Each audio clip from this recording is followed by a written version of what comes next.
পাকা মার্কার জন্য ভোট চাইতে গিয়েছিলেন চরমোনাই থেকে আসা কিছু মহিলা নেতাকর্মীরা দাঁড়িপাল্লার এক নেতার বাসায়।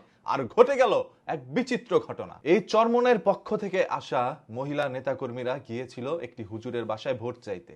তখন হুজুর বলল, তোমরা আমার বাসায় কেন ঢুকেছ? এইটা বলে তাদের মধ্যে কথা কাটাকাটি হয়। তখন হুজুর তার নাকি ওই যে নেকাব পরা থাকে মুখের মধ্যে, সেটা তিনি টান দিয়ে খুলে ফেলে এবং বোরকা ধরেও টান মারে। কি মনে করে যে এই ভাই মতে ঢুকলি কেন কি তুই ঢুকলি আমি মাইরে নাইতে দেব মুখোশ কা বেলা দিছে দি আমার কই কি আমি কি ফাঁকা আমার কামড়ে তো দাড়ি পাল্লা আমার বোরকার কাছে সিয়া বেলা দিছে কিভাবে দেখ দেব মারি যে ভাই হুজুর হুজুর মারি যে মারে। এই ধরনের অভিযোগগুলো করছিল একটা হুজুরের বিরুদ্ধে। এই মহিলাটি কান্না করতে করতে অভিযোগ করে, আমি গিয়েছিলাম একটি হুজুরের বাসায় ভোট চাইতে পাকা মার্কায়, মানে চরমোনাইয়ের পক্ষ থেকে। তখন সেই হুজুরটি আমার নেকাব টান দিয়ে খুলে ফেলে এবং বোরকা ধরেও টান দেয়। কারণ তিনি নাকি বলছে, আমি দাড়িপাল্লা, তুমি পাকা মার্কা, তুমি পাকা মার্কা হয়ে দাড়িপাল্লার বাসায় আসলা কেন? এইভাবে নাকি কথাগুলো বলছিল। এবং মহিলাটা এমন ভাবেই কান্না করছে যে তার আশেপাশে থাকা মহিলারা তার কথা বলার সুযোগ পাচ্ছে না। তাদের অভিযোগ একটাই, সেই লোকটা নাকি বলতেছে আমি দাড়িপাল্লা, এটা বলে বলে মেকআপ টান মারে, তারপর হচ্ছে বোরকা ধরে টান মারে। সুযোগ পাইলে হয়তো বা আরো অনেক কিছু টান দিত, তবে সুযোগ পায় নাই হুজুর।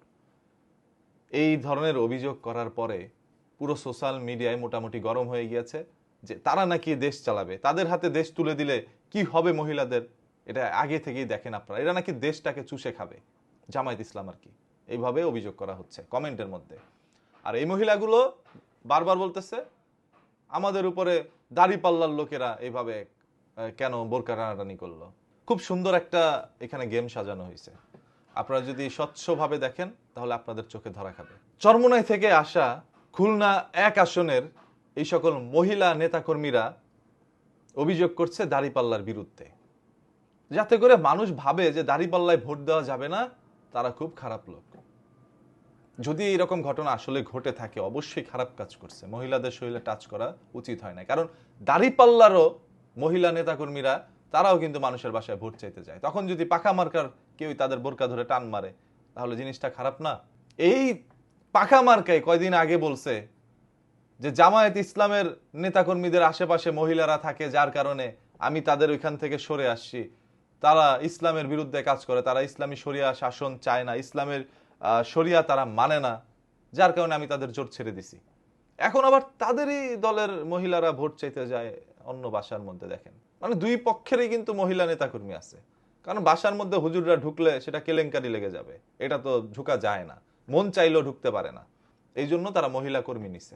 রিসেন্ট দেখতেছি জামায়াতের নেতা একটা স্টেজের মধ্যে একটা পাশে একটা মহিলাও বসায় রাখছে, তারপর তিনি বক্তব্য দিচ্ছেন। সো বিষয়গুলো খুব মজাদার। সেই সাথে আরো মজাদার এই যে এই মহিলাগুলোকে ভাড়া করে আনছে, হয়তোবা খুব সুন্দর একটা ভিডিও তারা বানাইছে, যে ভিডিওর মধ্যে মোটামুটি মহিলাটা খুব চিৎকার করতে চাচ্ছিল, চোখ থেকে অশ্রু বেরোইছে, এরকম কিছু দেখা যায় নাই।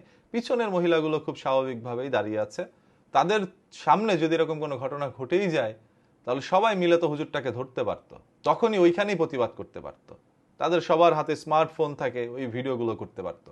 আপনাদের সাথে যদি এরকম কোনো ঘটনা ঘটে, আগে থেকেই বলে রাখছি আপনারা সবাই ভিডিও করে রাখবেন, তাহলে প্রমাণটা আরো স্ট্রং হয়। কোনো মহিলাদের শরীরে তো হাত দেওয়া এটা যাবেই না, কোনোভাবেই না।